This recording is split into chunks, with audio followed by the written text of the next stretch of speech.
Au mois de septembre 2022, un journaliste de BFM TV révèle un scoop concernant l'affaire Daval.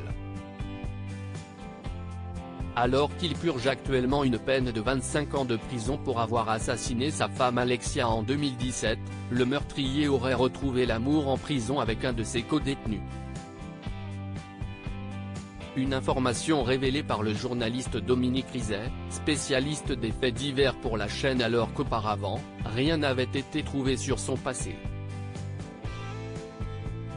Cette nouvelle relation témoignerait d'un nouveau mensonge dans la vie de Jonathan Daval.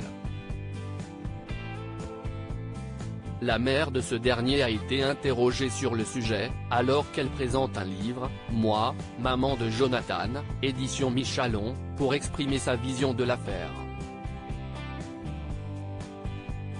Au cours de ces entretiens, Martine Henry assume son soutien pour son enfant qu'elle va voir très régulièrement au parloir. Pour elle, ce qu'il a fait est monstrueux, mais il n'est pas un monstre. Elle fait aussi le portrait de sa belle-fille, un être humain avec ses failles avec qui les relations étaient parfois compliquées.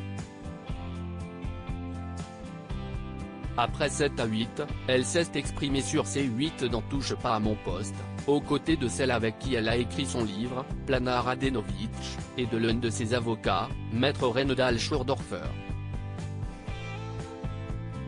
Ça ne regarde pas la France devant Cyril Hanouna. La mère de Jonathan Daval a été de nouveau interrogée sur la révélation de l'homosexualité du meurtrier d'Alexia.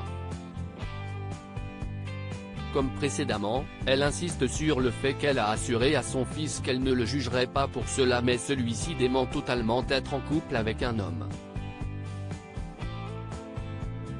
De son côté, elle n'y croit pas non plus.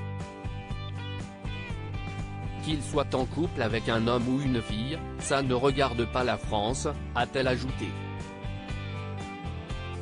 Sur le plateau de Touche pas à mon poste, Martine Henry ajoute une précision supplémentaire.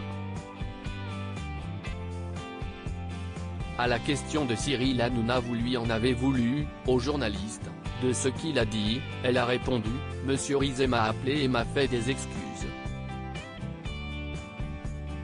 L'avocat de Jonathan Daval avait précédemment demandé le respect de la vie privée de son client, il souhaite avoir un droit à l'oubli. Tout a été dit, tout a été écrit sur cette affaire et je pense qu'aujourd'hui, il souhaite conserver une certaine dignité.